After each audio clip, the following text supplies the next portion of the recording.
Olá, bom dia, boa tarde, boa noite, sejam bem-vindas, sejam bem-vindos ao canal Onda Espírita, onde nós estamos na leitura do livro Loucura e Obsessão, segunda parte do capítulo 5, vídeo 8, a história de Lício.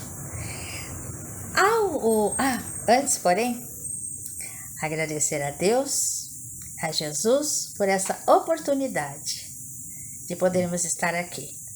O meu vídeo deu uma falhadinha, então eu vou mais uma vez agradecer a Deus, a Jesus, Francisco de Assis e aos mentores de todo o canal Onda Espírita, de nós podermos estar aqui juntos, ou no dia, ou na tarde, ou na noite com vocês. Muito obrigada. Então vamos lá? Capítulo 5, segunda parte, Loucura e Obsessão, Lício.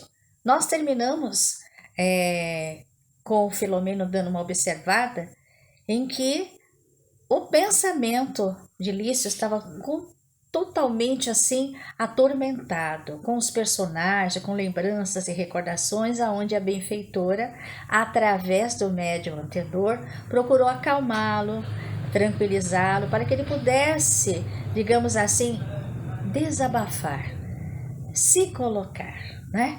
E ele deu a continuidade do seu caso. Então vamos ver o que aconteceu com o Lício, dando continuidade de tudo aquilo que está, digamos assim, confuso dentro dele, como se fosse uma grande tempestade de emoções, de sentimentos, totalmente, digamos assim, em desequilíbrio. Então vamos lá?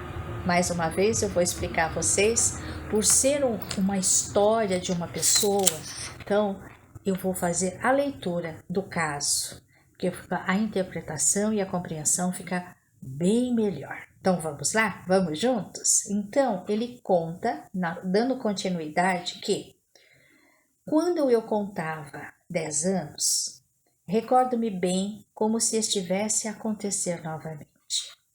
Um irmão de mamãe que morava no interior, portanto meu tio, veio fazer faculdade em nossa cidade, e nosso lar foi-lhe aberto confiante e hospitaleiro. Eu o conhecera rapidamente, desde quando muito antes. Fora visitar meus avós, levado por meus pais e em companhia dos meus 2 irmãos maiores. Um menino e uma menina. Naquela ocasião, senti-me encantado com ele, bondoso e delicado, que brincava conosco. Ao retornar à minha casa, aquela primeira impressão foi se diluindo com o tempo. Agora, porém, foi um choque reencontrá-lo, não obstante a minha pouca idade. Ele, todavia, pareceu-me o mesmo, porquanto dava-me preferência e acariciava-me com insistente dedicação. Suas mãos fortes e seus dedos vigorosos passeavam com ternura sobre minha cabeça, deslizando entre meus cabelos encaracolados. Digamos assim, osculava minha face, ou seja, tocava minha face com suas mãos. Foi me dominando emocionalmente, apesar de eu não saber distinguir um e de outro sentimento. Experimentava grande bem-estar ao seu lado e corria sempre em busca da sua companhia. Lício deixa claro a sua inocência de criança, apesar, da sua condição que já foi ditada, nós conversamos no vídeo passado. Ali estava a inocência e a ingenuidade de uma criança. Ele aquietou-se, segundo Filomeno, ficou parado, como se ele estivesse dando uma travada. Mas ele estava preocupado no que dizer, porque, como eu falo para vocês, Filomeno e Dr. Bezerra observam o lado espiritual, o lado emocional. Mas ele, digamos assim, respirou fundo novamente e disse: dói-me recordá-lo, em razão dos sentimentos controvertidos que me abatem. Mas ele continuou. Um dia, com palavras dóceis que eu não alcançava, levou-me à sedução, à ação nefasta, devastadora, que me prossegue afetando. Aquilo para ele foi algo que marcou na vida dele os acontecimentos, através, não é, da sedução do tio. Sem saber discernir, disse ele. Era uma brincadeira, um segredo de amor que manteríamos conforme deu uma instrução para uso pessoal e junto à família. Com o tempo, adaptei-me e envergonho-me de confessá-lo. Passei a amá-lo, se é que um adolescente naquele período sabe o que é amor. Respira fundo e comenta. Em casa, em face da confiança da família e o descuido educacional, jamais transpirou o drama que ali se desenrolava conosco. Então, atenção, a educação. Hoje ainda o sexo é um tabu muito grande.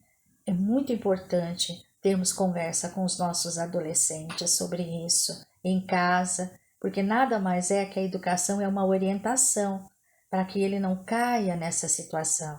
A inocência e a ingenuidade dele foi trabalhada em pró à satisfação de um adulto. Aqui é bem claro isso. Por mais de 3 anos, vivemos essa terrível aventura, que se interrompeu quando ele concluiu o curso e foi exercer a profissão em outra cidade. Respira fundo novamente e continua. Desnecessário dizer que a sua partida foi um desespero para nós, ambos, que parecíamos não suportar o que ia acontecer. Impossibilitados, porém, de encontrar outra solução, o tempo selou nosso destino com a separação. Nos idílios, como diz, né? Nos romances, mantivemos correspondência frequente, mas interrompidos pela distância física. E como tais, o desfecho ocorreu como era natural, seguindo as leis da vida, ou seja, a separação. Ele encontrou uma jovem, a quem passou a amar realmente, deu-me ciência do fato e casou-se com ela. Respirou fundo e continuou. Eu estava com 15 anos. Adicionei a dor moral, outra decorrente do vício a que me acostumara. Sem orientação, sem coragem de buscar apoio e diretriz com que me pudesse ajudar, e temendo não os encontrar após noites indormidas e lutas tenazes contra a ideia do suicídio. Olha, gente, o drama desse rapaz, do suicídio que se me fixava como única solução. Tombei em novas frustrações e arrasadoras experiências que me magoaram profundamente, dilacerando meu coração e a dignidade interior. Concluo que, mesmo as criaturas mais vis do chamado contexto social, possuem a sua dignidade, suas áreas emocionais de honra, fronteiras resistentes, últimas a se perderem na guerra das paixões dissolventes, antes da derrocada total. Quando estas são ultrapassadas, nada mais resta por que lutar. E o fim, a entrega ao aniquilamento, a morte interior da vida, e a criatura se torna um cadáver adornado quando logra manter a aparência, porém apenas cadáver que respira. Gente, é uma situação delicada, complexa e de muita dor. A quem ele ia buscar?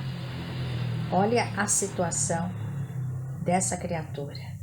Então, nesse momento, ele se questiona. Porque, com o passar do tempo, ele começa a observar o que ele é e o que ele está fazendo aqui. E ele diz que essa situação em que o momento de hoje atual, a gente afirma, é afirmado a necessidade de a gente ser por dentro aquilo e mostrar por fora. Então, ser por fora aquilo que nós temos por dentro. E assumir uma realidade íntima para ele se tornou um pouco difícil Porque ele diz que ele não queria estar de novo nessa degradação de prazeres. Ele queria conhecer, e outra, ele se questionou que ele crê em Deus, e crendo em Deus, e crendo também de uma forma na espiritualidade, ele se questiona como será a morte. Será que só o prazer vai me dar uma satisfação de uma vida futura plena? Ele se questiona, ele começou a se questionar. Aquilo que o Filomeno falou, que eu comentei no vídeo passado, em que as pessoas, nem todas, vão à sua degradação, mas muitas vão buscar o que eu sou, o que eu estou fazendo aqui, o que vai ser de mim após a morte. E esse questionamento, essa incerteza, começou dentro dele. Foi onde ele veio buscar ajuda.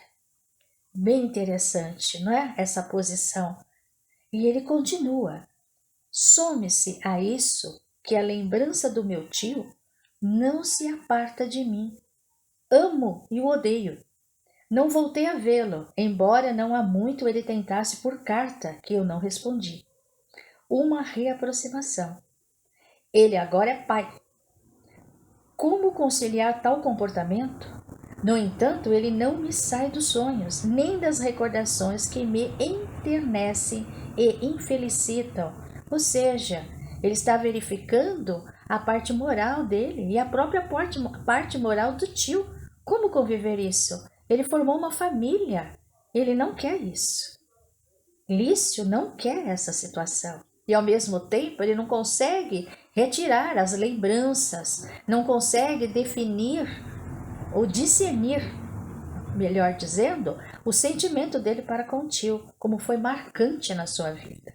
E ele continua: eis porque aqui estou, pedindo socorro a vós que tendes a visão da imortalidade, a sabedoria dos problemas humanos. Soube que talvez um trabalho de vossa parte me pudesse aliviar o sofrimento, já que não creio seja possível arrancá-lo de mim, por entender que sou um ser feminino numa forma masculina, graças a um sortilégio, ou seja, a uma magia da divindade, que não consigo entender. O que sei é que necessito de uma tábua qualquer de salvação, mesmo que imaginária, qual náufrago que em se debatendo na procela, ou seja, na tempestade, se agarra a uma navalha que lhe dilacera as carnes, mas que é a única possibilidade de salvação ao seu alcance. Olha o desespero dessa criatura. Um grande silêncio pairou naquele local. Todas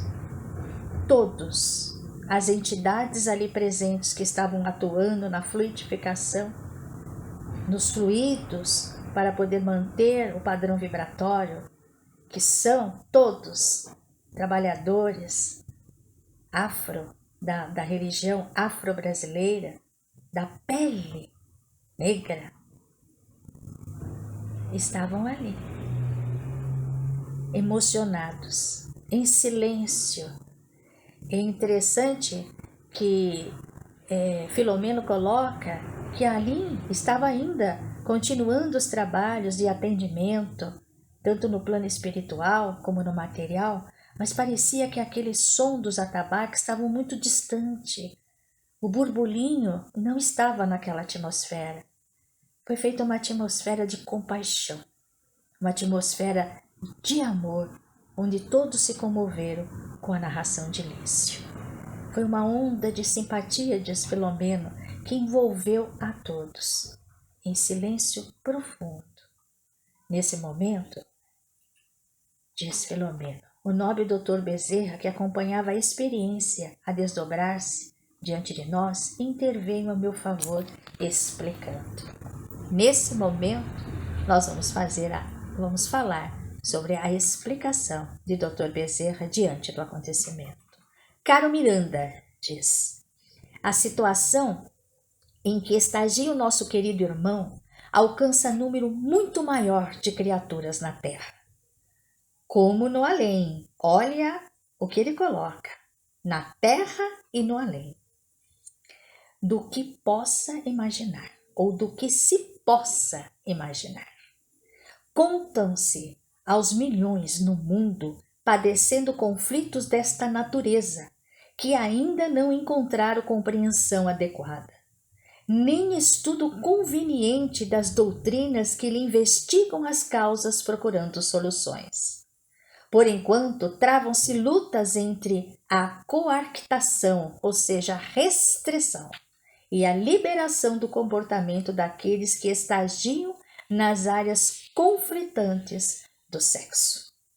Os apologistas, ou seja, aqueles que enaltecem, aqueles que defendem da proibição, aferram-se a códigos morais caducos e impiedosos, nos quais a pureza é sinônimo de puritanismo, e os outros, que lideram o esforço em favor dos direitos da funcionalidade aberta, primam pela agressão moral. Como nós comentamos, tudo que é radical não traz educação, não traz orientação e não traz solução. Continuando, né? E os outros que lideram o esforço em favor dos direitos da funcionalidade aberta primam pela agressão moral, pela alteração de valores, pela imposição da sua conduta, nivelando todos os indivíduos em suas carências afetivas e estruturais, proclamando a hora da promiscuidade e da chalaça. Chalaça é interessante, gente. Essa palavra significa zombaria. Apresentam-se muitos indivíduos que se deixam conhecer como motivo de escárnio, em vez de lutarem pela conquista igualitária de espaço, ou de risota, ostentando deformidades que resultam dos comportamentos alienados, pedindo generalização dos costumes dos quais a conduta enfermiça deveria tornar-se padrão para todos. Falando sobre a liberdade, sobre a libertinagem, foi o que ele está colocando aqui, Dr. Bezerra de Menezes. O respeito e a linha de equilíbrio devem vigiar no homem, deve estar no homem, deve fazer parte do homem, em qualquer compromisso de relacionamento estabelecido. Enquanto, porém, essa é uma alerta, o sexo mantiver-se na condição de produto para venda e a criatura permanecer como objeto de prazer, a situação prosseguirá nos seus efeitos crescentes, mais amplos e dolorosos do que aqueles que se digladiam em nossa sociedade consumidora e inquieta. É natural que ressalvemos as exceções valiosas e nobres que há em todos os campos e áreas da ação da humanidade. Filomeno nos coloca, após essas palavras de Dr. Bezerra, aonde merecem uma reflexão grandiosa de nossa parte. Ele coloca esse relato. A nobre mentora que está digamos assim, conversando através da mediunidade de Antenor, ela ergueu-se o médium e colocou-se a mão direita sobre a testa de Lício e carinhosamente deslizou a mão, e ela colocou assim para ele num linguajar simples e carinhosa, como se estivesse naquele momento afagando a ele, porque ele sabia que a entidade era uma mulher. E ela diz: de fato, seus cabelos anelados são sedosos e muito agradáveis no tato. São uma dádiva de Deus ante o crescente número daqueles que o perdem desde muito cedo. Mas belos, porém, do que os pelos que se modificam com o tempo e morrem.